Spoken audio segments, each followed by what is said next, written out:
Shalom, selamat sore Bapak Ibu Saudara-saudari yang terkasih. Selamat sore juga bagi para pendengar dimanapun Anda berada, di rumah-rumah, di kamar-kamar, atau dimanapun Anda berada. Percayalah bahwa dengan hari ini kebangkitan Yesus Kristus yang sudah bangkit itu akan membangkitkan setiap kehidupan anak-anaknya yang setia kepadanya. Amin. Mari kita masuk dalam doa. Bapa dalam surga, kami bersyukur dan bersyukur dan bersyukur kami tetap menikmati kebangkitan Yesus Kristus. Dan kami bersyukur luar biasa Tuhan bahwa dengan kebangkitan-Mu itu membawa satu perubahan hidup yang total Tuhan. Yang tidak pernah kami pikirkan, yang tidak pernah kami bayangkan. Kami tidak pernah sendiri lagi Tuhan. Kami tidak pernah Tuhan merasakan berjalan di dalam masalah demi masalah hidup, tantangan demi tantangan hidup. Engkau tetap menggendong setiap umat-Mu. Terima kasih Bapa dalam surga. Pengurapan dari surga turun atas setiap kami.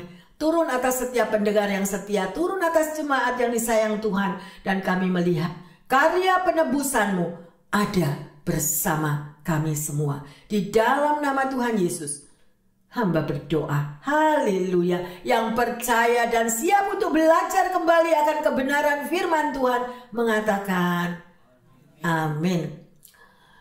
Bapak Ibu Saudara-saudari yang terkasih, kita tahu bahwa setiap daripada kita pada waktunya kita juga akan pulang. Pada waktunya kita juga akan mati, ya kasarnya. Pada waktunya kita akan habis masa hidup di dunia ini. Tetapi pada waktu kita akan kembali, ya, pada waktunya kita dipanggil Tuhan dan kita dikubur, dimakamkan. Tidak ada sekalipun orang besar, sekalipun dia orang nomor 1 di dunia, tidak ada yang pada hari ketiga dia bangkit kembali. Betul? Ya, justru yang bangkit kembali pada hari ketiga adalah Yesus Juru Selamat saudara dan saya. Amin. Luar biasa. Oleh karena itu terbukti sekali bahwa Yesus itu hidup.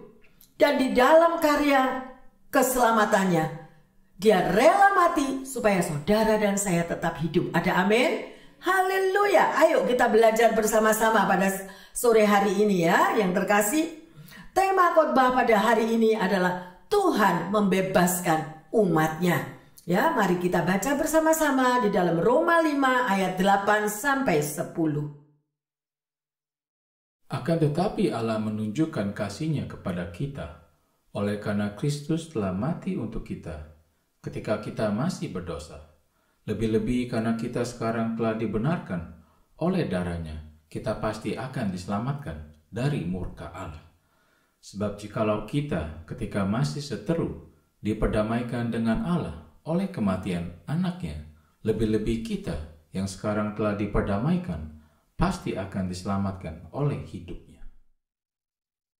Amin, haleluya. Ini adalah janji daripada Yesus Kristus sendiri untuk saudara dan saya. Oleh karena itu saya menghimbau setiap kita, rajin-rajinlah membaca Alkitab. Ya, itu adalah surat cinta Tuhan. Dan apa yang tertulis di dalam firman-Nya itu akan terbukti, akan terjadi di dalam hidup saudara dan saya. Mungkin ada di tengah-tengah kita ataupun yang ada di rumah-rumah pendengar yang setia mengatakan, Bu Pendeta, saya sudah mengikuti Yesus puluhan tahun, tetapi sedemikian rupa hidup saya tetap susah. Hidup saya tetap menderita. Mana katanya Yesus bangkit, kok saya tidak dibangkitkan? Mari Bapak Ibu yang terkasih, kehidupan kekristenan adalah satu kehidupan yang luar biasa. Oleh karena itu, tetaplah kuat, tetaplah setia, karena setiap anak-anak Tuhan itu masuk di dalam proses kehidupan. Dan di dalam satu proses kehidupan, disitulah saudara dan saya akan mengalami perjumpaan dengan Yesus. Itu yang akan mengubahkan hidup saudara dan saya total berubah. Dari manusia yang lama menjadi manusia yang baru.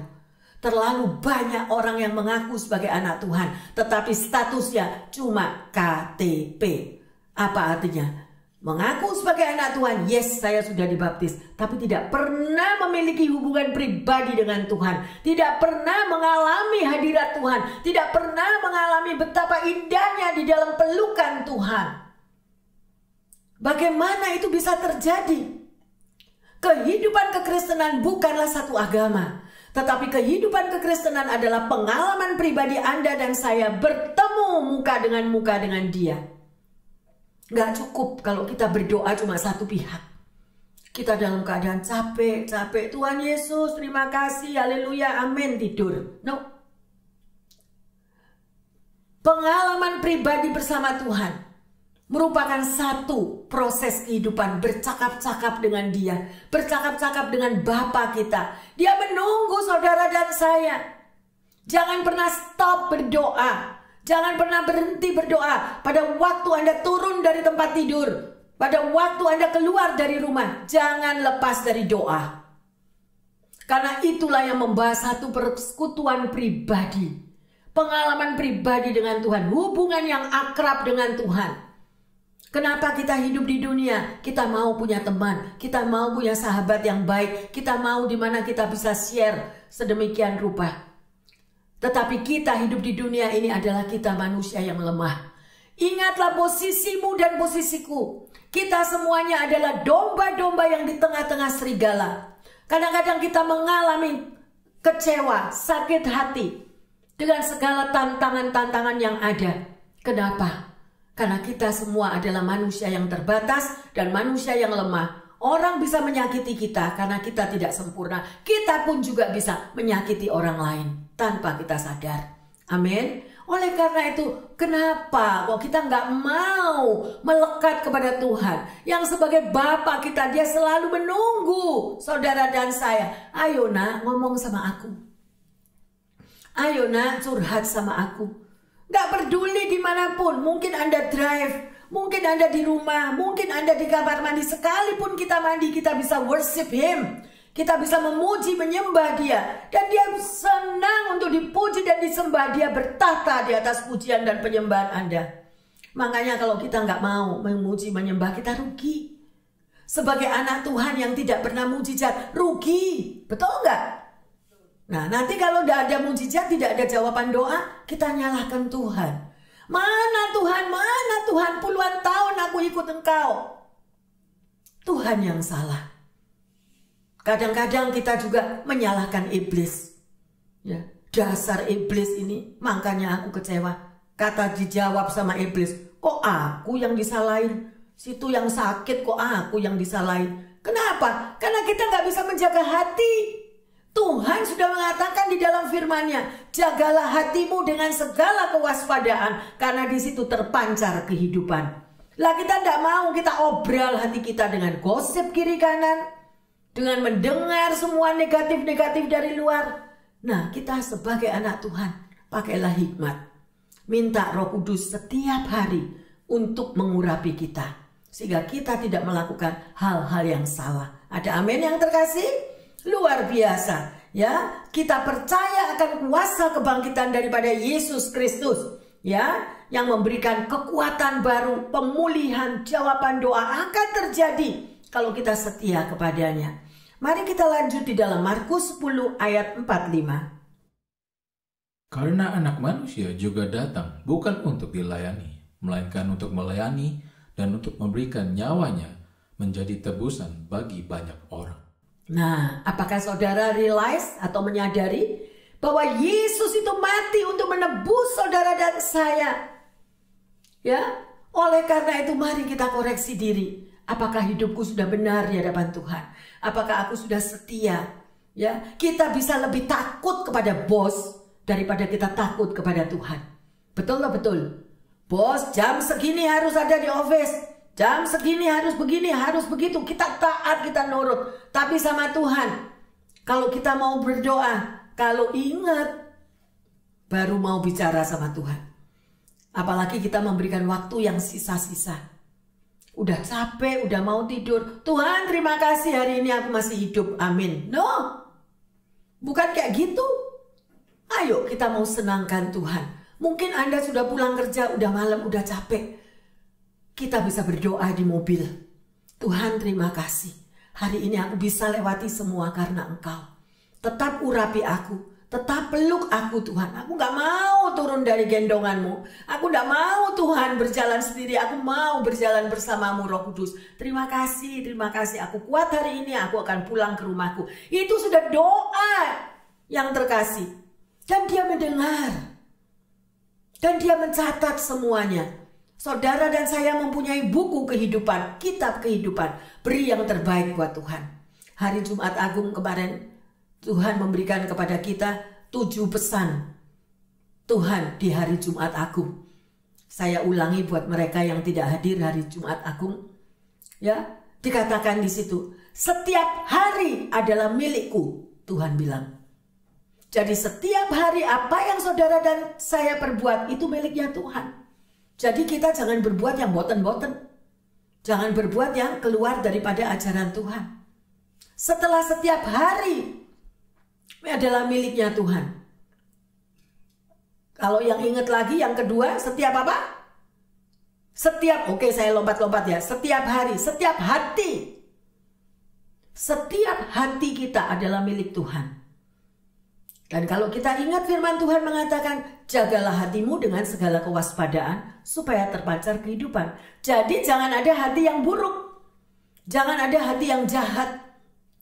Karena hati itu setiap hari loh, yang diomong itu setiap hari milik Tuhan. Ya.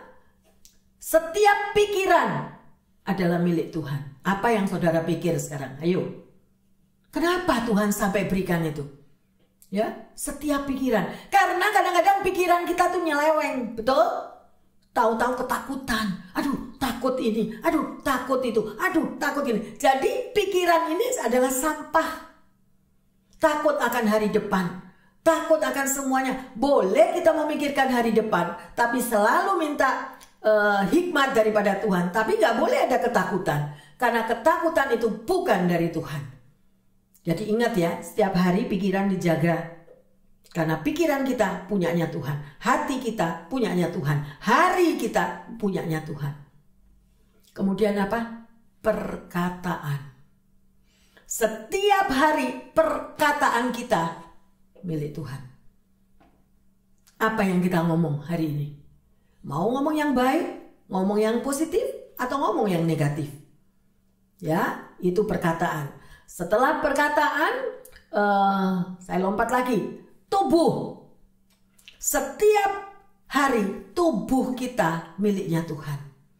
Kita mau pakai tubuh kita untuk hidup kudus, atau kita pakai tubuh kita untuk hal-hal di luar firman Tuhan. Karena tubuh kita adalah bait Allah. Amin. Sudah berapa tadi? 5 atau 6?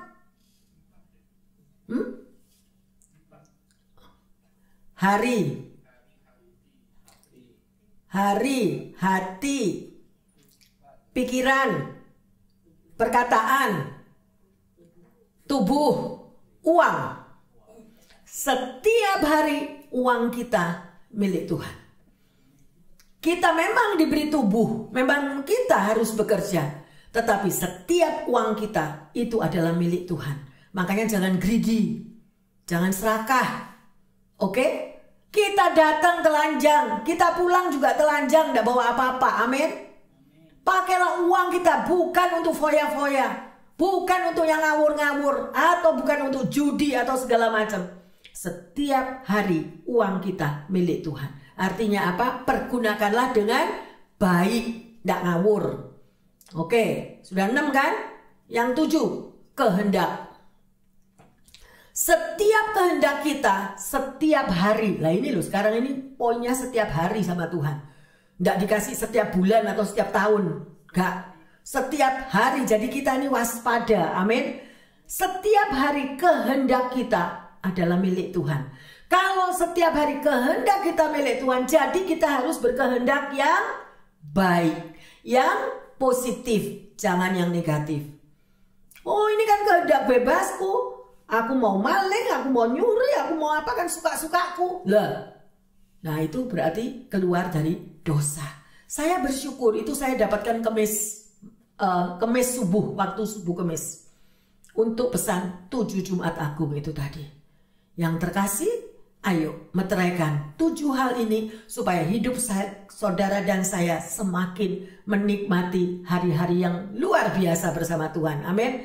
Memang nggak bisa, kadang-kadang kepleset. Kadang kita ngomong masih ngeslong. Kadang pikiran kita masih boten-boten. Tapi kalau sudah diberi rambu-rambu oleh Tuhan, kita tahu bahwa itu yang Tuhan kehendaki, maka hidup kita, makanya dikatakan masuklah melalui pintu yang sempit. Lah ini sempit buat kita setiap hari loh.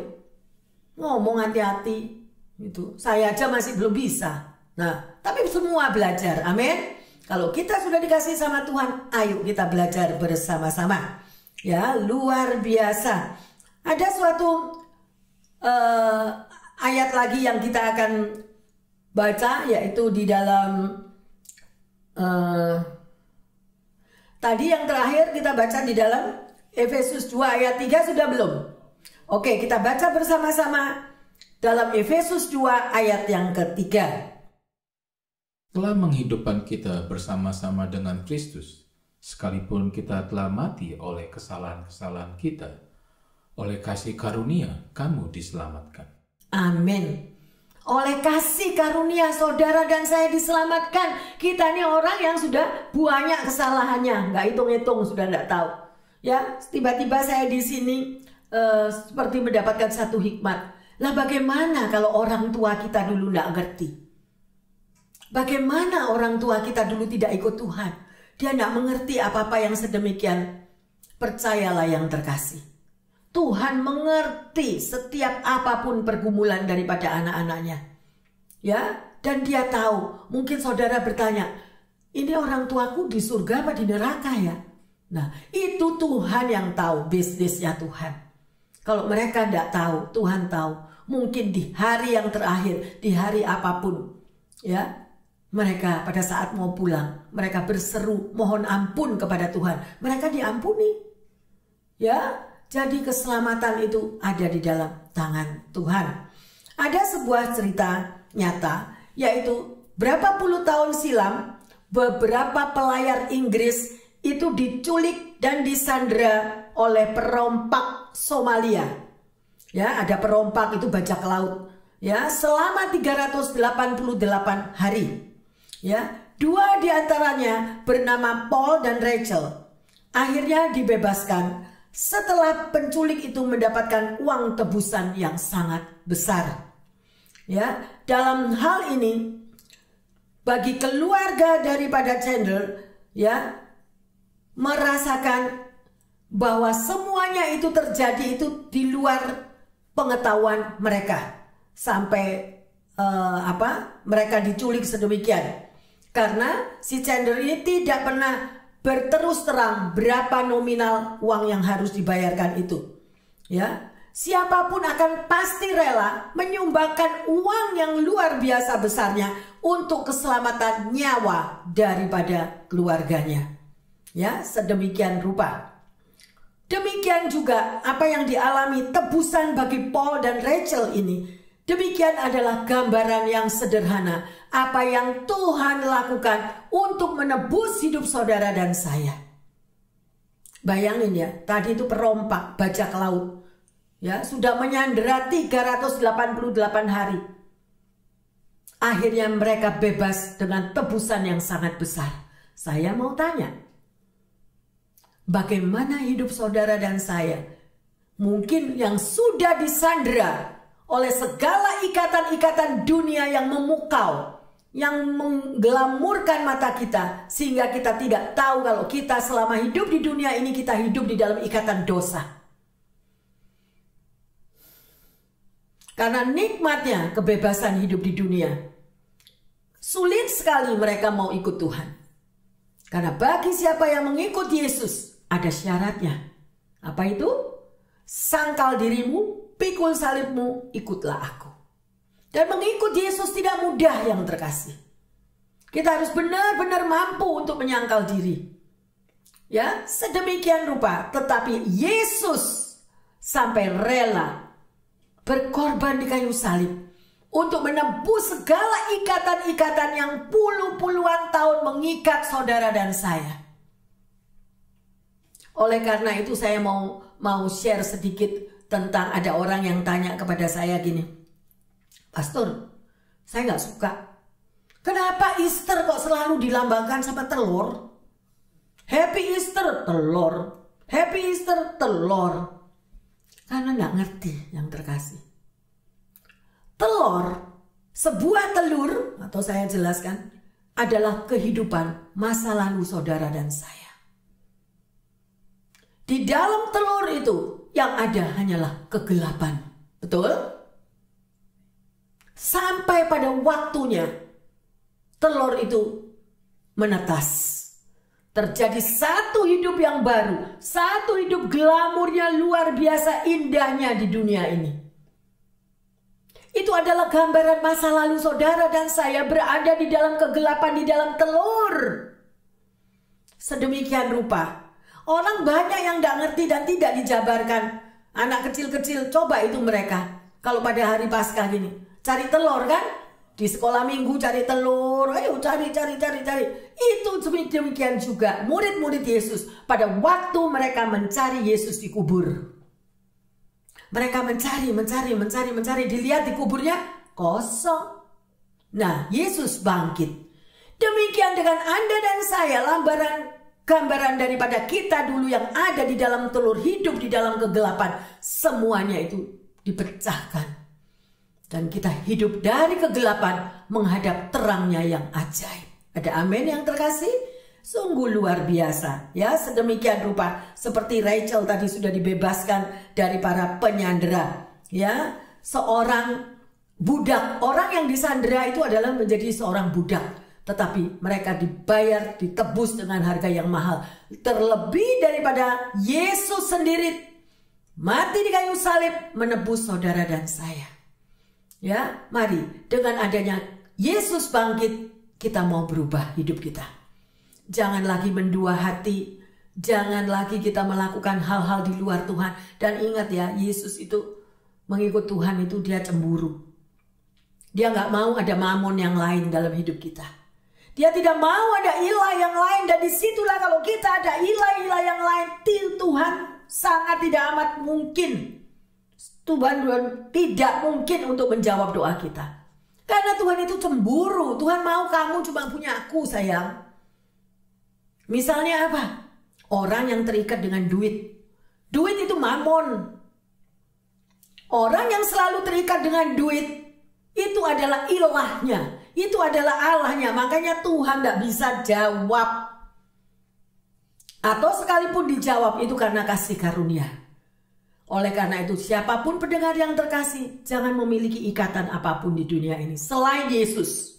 Amin. Selain Yesus yang mengikat saudara dan saya, maka semuanya itu akan jalan terbuka. Ya, sedemikian rupa.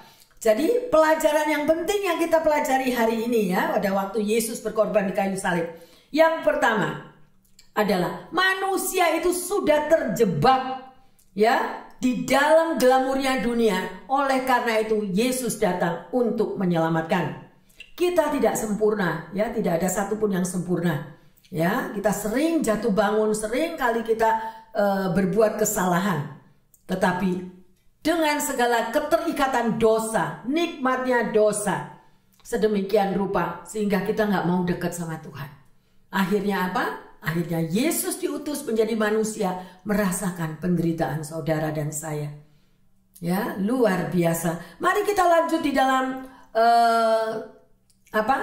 Yang kedua, sejatinya manusia dikasihi oleh Tuhan Yesus. Ya, Tuhan itu tidak selalu memaafkan loh. Ya. Kenapa? Katanya Tuhan Yesus pemurah, pengasih, penyayang, pemaaf. Betul. Kalau kita tidak mengulangi lagi, kita sudah tahu kebenaran. Kenapa kok sampai ada firman Tuhan yang menulis anjing kembali ke muntahnya, babi kembali ke kubangan. Yaitu orang yang terus jatuh dan jatuh dan jatuh kembali di dalam dosa. Misalnya ikatan perjudian.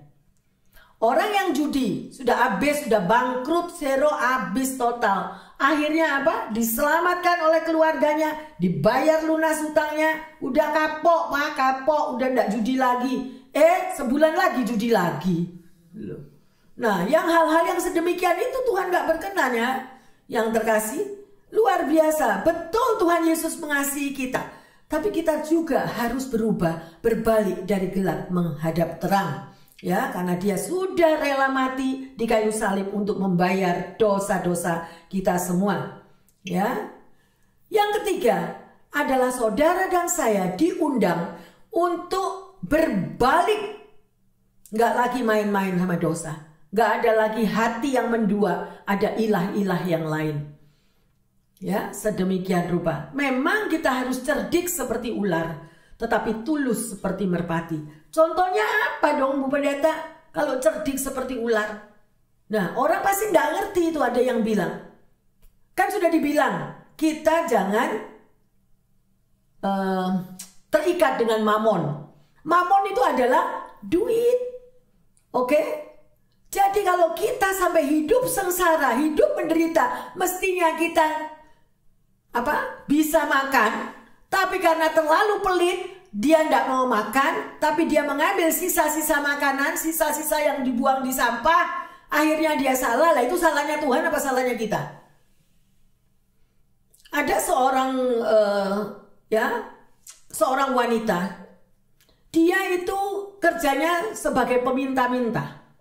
Padahal hidupnya dia sudah dijamin oleh pemerintah. Tempat tinggal ada, duit tiap bulan ada, mereka disupport oleh pemerintah sedemikian rupa. Tapi kerjanya sebagai pemulung. Dan akhirnya pada waktu dia meninggal, ditemukan oleh social worker, di bawah daripada kasurnya tuh uangnya tumpukan loh. Ratusan dolar. Tapi hidupnya menderita, makan dari sisanya orang, makan dari korek-korek tong sampah lah. Itulah orang yang tidak menikmati hidup.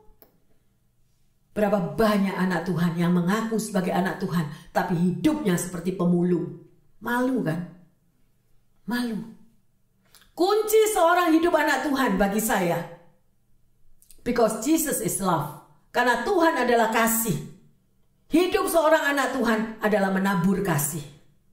Percayalah, kalau kita berani berkorban, berani melakukan untuk memberi hidup kita itu sampai masa tua, Tuhan tetap memberkati. Amin. Karena apa yang kau tabur itu juga yang akan engkau tuai. Tetapi kalau kita cuma kerjanya itu mengorek-ngorek sampah, ya dapat gratisan, cari di mana-mana gratisan, sehingga hidup itu tidak bisa dinikmati. Hidup sengsara seperti tikus mati di dalam lumbung. Ya, jangan sampai yang demikian yang terkasih. Hiduplah, nikmatilah hidupmu bersama Tuhan. Dia nggak akan tinggalkan kok. Firman Tuhan mengatakan apa? Burung-burung di udara aku pelihara, nak. Masakan hidupmu aku tidak pelihara. Asal jangan salah jalan. Oke, hidupku dipelihara kok sama Tuhan. Kerjanya apa? Foya-foya. Hidup tidak ada hikmat sedemikian, itu salahnya sendiri.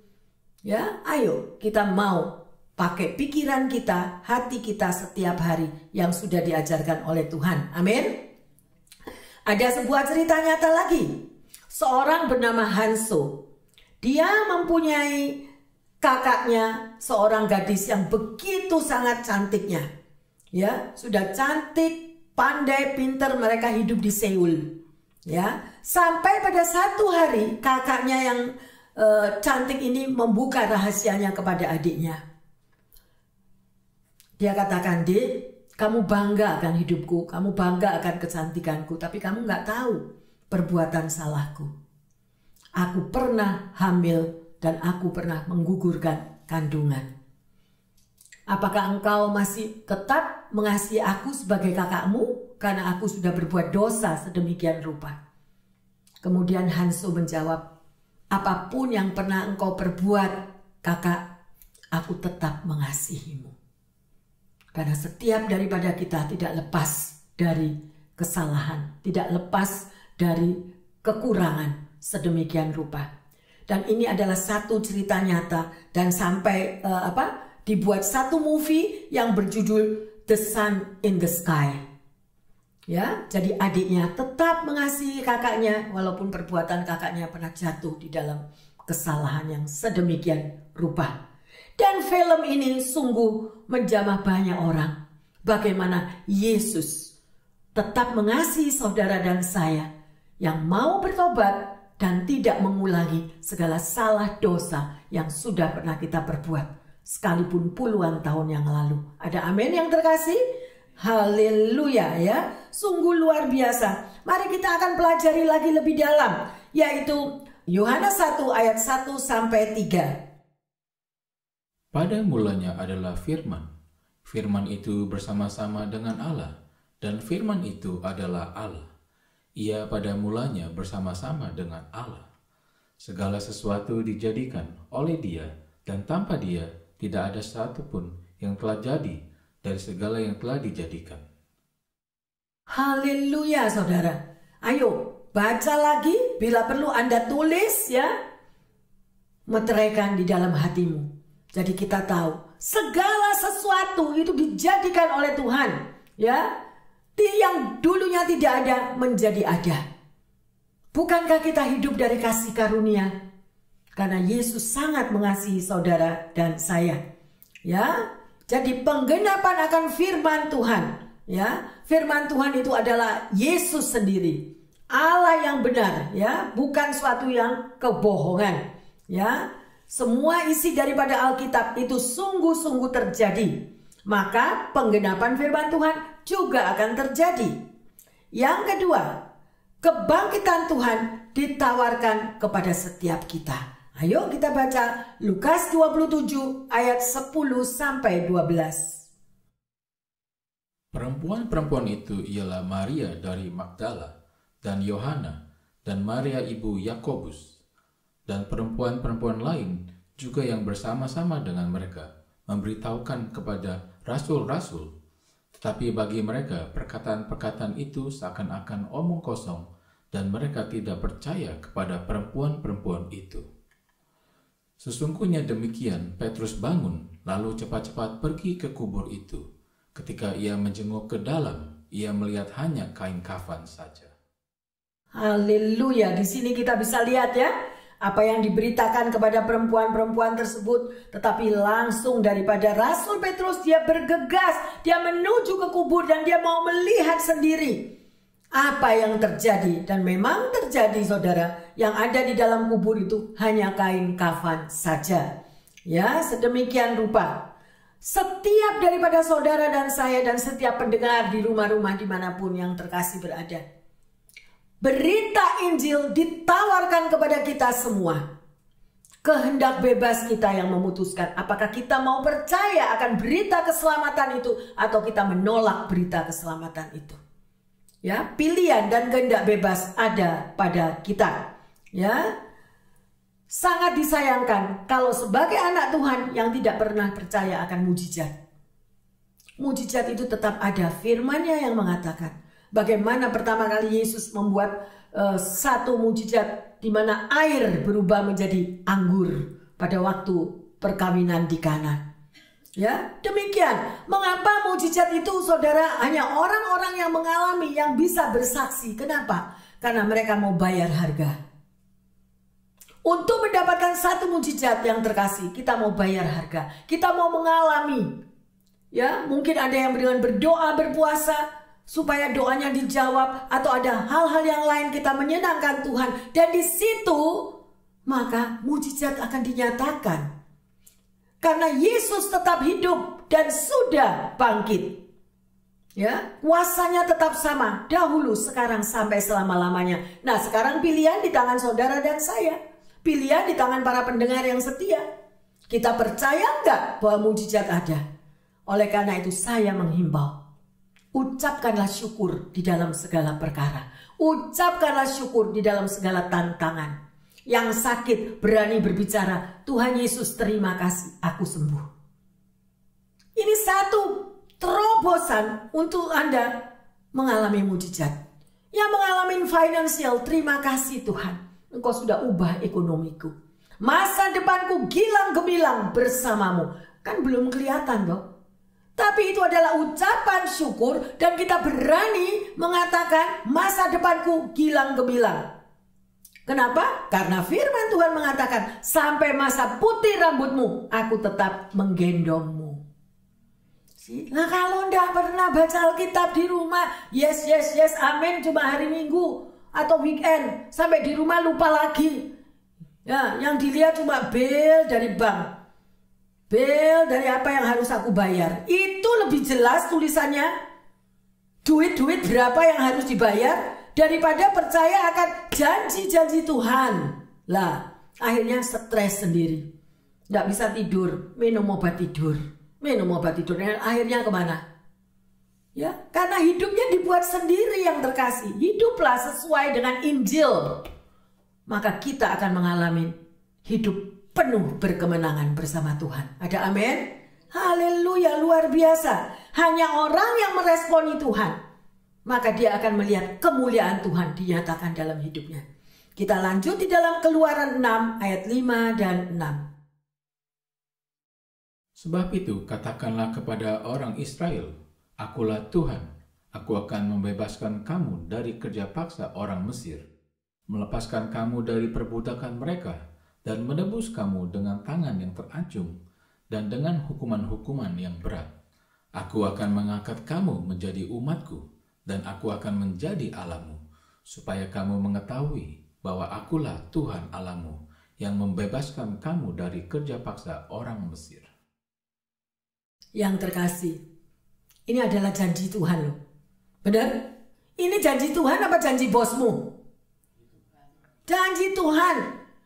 Lah kalau kita bekerja ikut bos yang sudah sedemikian, lebih percaya janji bos. Perusahaan bisa bangkrut, bos juga bisa bangkrut, tapi Tuhan tidak pernah bangkrut. Amin.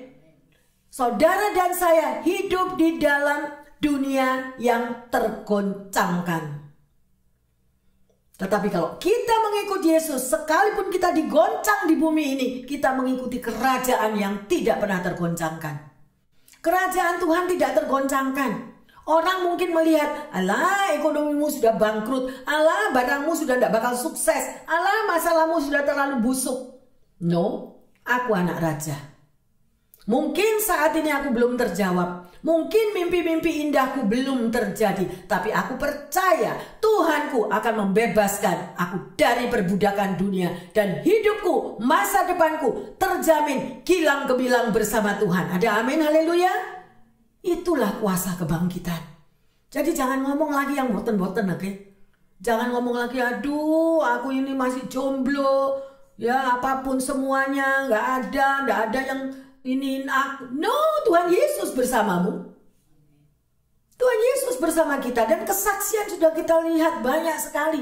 Mereka yang setia kepada Tuhan sampai masa putih rambutnya tetap didampingi, tetap digendong, tetap dicukupi. Nggak tahu dari mana. Sih? Nah, nggak tahu dari mana. Itulah Tuhan kita. Dia pembuat mujizat. Ya, dia bisa kirimkan segala macam. Ingat nggak cerita di Alkitab Nabi Elia? Pada waktu Nabi Elia putus asa, dia ada mau mati aja nggak mau. Ya, nggak ada makanan, nggak ada apa. Tuhan bisa kirim makanan melalui burung gagak, betul? Nah, berarti Tuhan itu pembuat mujizat sekarang hatimu dan hatiku. Setiap hari, percaya nggak? Nah, itu aja. Ya, setiap hari loh, nggak dibilangi setiap bulan atau setiap tahun. No, setiap hari. Kalau Anda dan saya setiap hari kita percaya akan mujizat dan kita hidup benar dan kita selalu mengucap syukur, terobosan terjadi. Amin. Saya percaya semua pasti berharap akan terobosan, ya. Makanya terus kalau sudah dengar di sini, amin, amin, amin. Begitu naik di mobil, bener nggak sih Tuhan itu jawab aku? Hilang lagi. Gimana?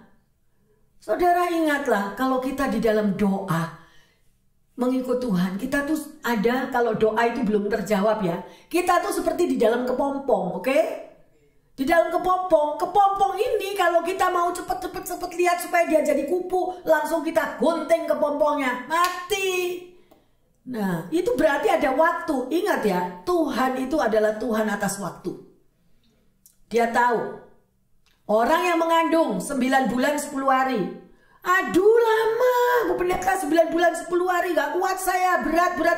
3 bulan dikeluarin, kemana anaknya? Jadi toyol. Ya kan, mati anaknya. Makanya kita itu selalu memakai kekuatan sendiri, pikiran sendiri. Makanya betul itu Jumat Agung dibilang, setiap hari pikiranmu untuk Tuhan. Jadi jangan mikir lagi marah-marah sama Tuhan, Tuhan disalah-salahin terus. Kapan Tuhan, kapan aku dijawab doaku? Akhirnya Tuhan jadi melihat dijawab sendiri sama Tuhan. Kapan-kapan? Nah lu, 40 hari jadi 40 tahun. Mungkin Tuhan tuh tinggal 40 hari. 40 hari nak, prosesmu doa puasa 40 hari. Omel terus tiap hari.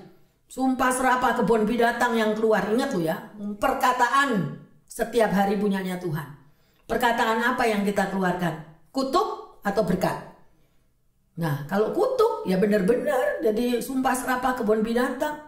Tapi kalau berkat ya berkat yang terjadi. Amin yang terkasih. Ayo kita mau nurut sama Tuhan ya. Haleluya. Sedemikian rupa yang terkasih bahwa Tuhan itu sangat mengasihi Anda dan saya.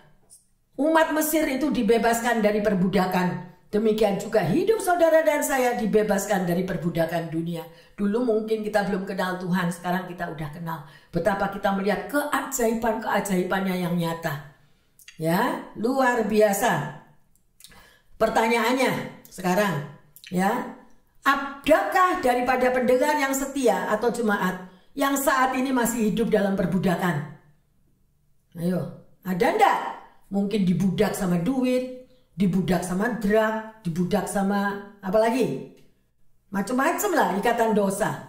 Ya, kalau masih ada hidup dalam perbudakan, ayo kita minta kuasa kebangkitannya merubah kita. Kemudian yang kedua pertanyaannya, bagaimana saudara dan saya bisa mengalami pembebasan dari Tuhan? Bisa mengalami dari semua apapun yang mengikat kita. Ya, ingat bahwa Tuhan itu adalah pembebas umatnya. Ya, yang terkasih, dan sebagai ayat emas kita akan baca di dalam Titus 2 ayat yang ke-6. Demikian juga orang-orang muda, nasihatilah mereka supaya mereka menguasai diri dalam segala hal. Nah ya, di sini lihat, bila perlu ditulis, terutama ini buat anak-anak muda juga. Ya, demikian juga orang-orang muda, nasihatilah mereka supaya apa? Mereka apa? Menguasai diri. Penguasaan diri dalam segala hal. Yang emosi-emosi, yang suka marah, yang lost control. Ya, saya rasa ini bukan cuma anak muda. Anak tua juga ada. Loh, kenapa sampai saya bilang anak tua? Karena orang tua yang merasa tetap anak. Jadi tingkah lakunya sebagai orang tua mestinya dewasa, bisa mengayomi keluarga, mengayomi anak-anaknya, cucunya. Tetapi justru yang grandma, grandpa jadi grandkids. Ada atau ada? Loh, yang ketawa tahu.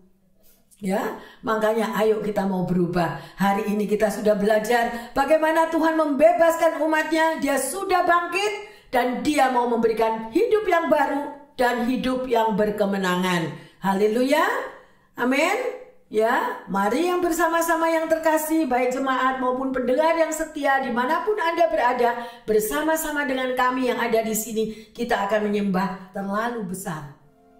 Ini adalah bukti kasih Tuhan. Buka hatimu, berikan yang terbaik dalam pujianmu kepada Tuhan. Haleluya, Yesus.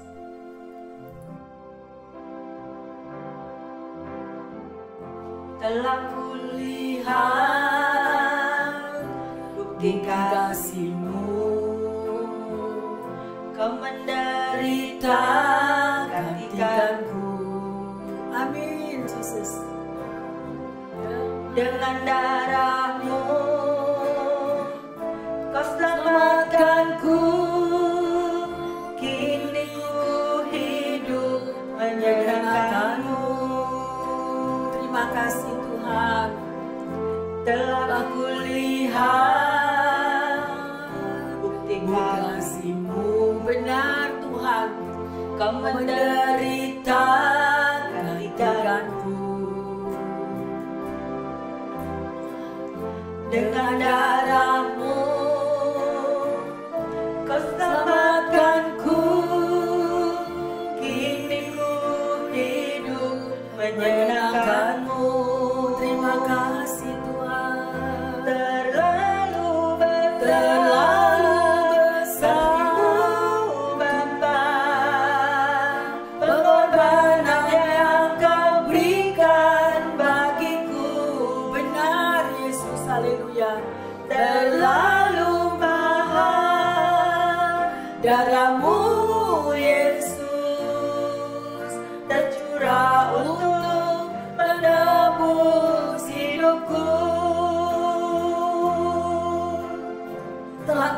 lihat ya Bapa,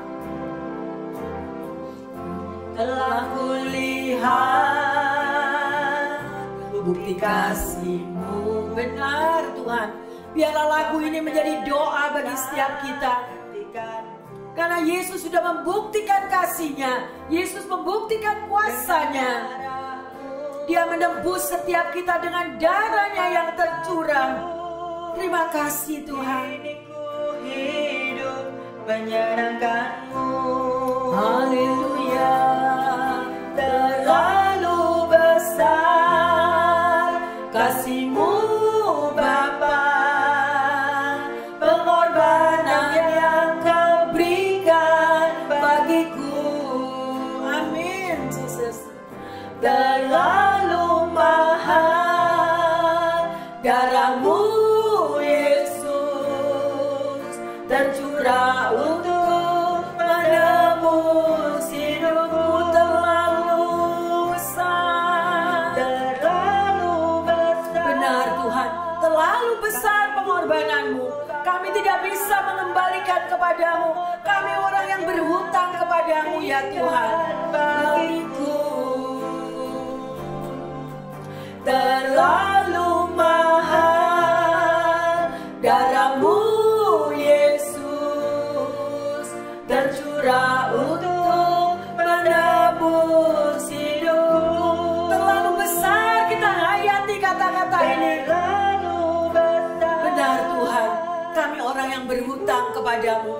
Kami tidak dapat mengembalikan kasih-Mu Tuhan. Terima kasih, terima kasih, terima kasih Bapa.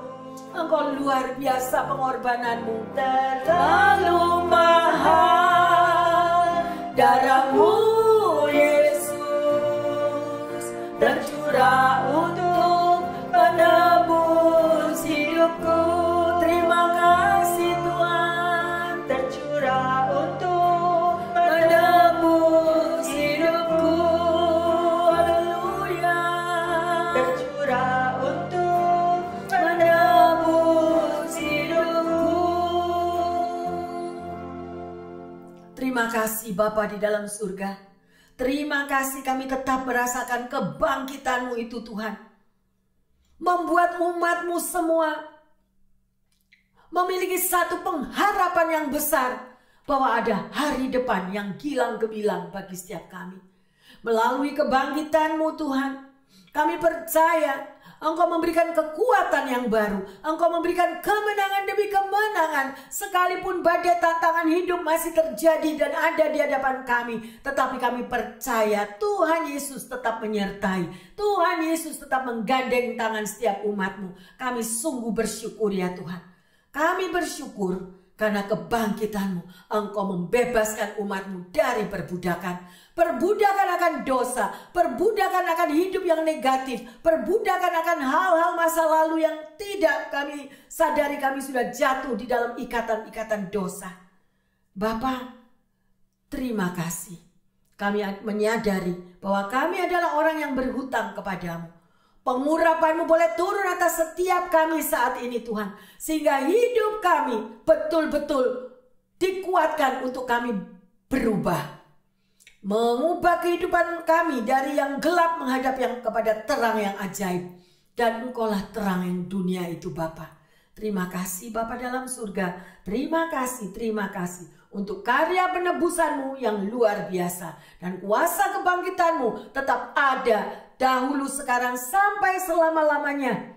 Dan kami percaya, secara khusus hamba berdoa bagi para pendengar yang setia ataupun jemaat, bagi mereka yang mengalami sakit penyakit dan kekurangan kesehatan, yang mengalami kekurangan finansial, yang mengalami apapun Tuhan di dalam kehidupan mereka, ada masalah demi masalah, hubungan keluarga Tuhan yang terpecah belah. Bapa, Engkaulah jawaban.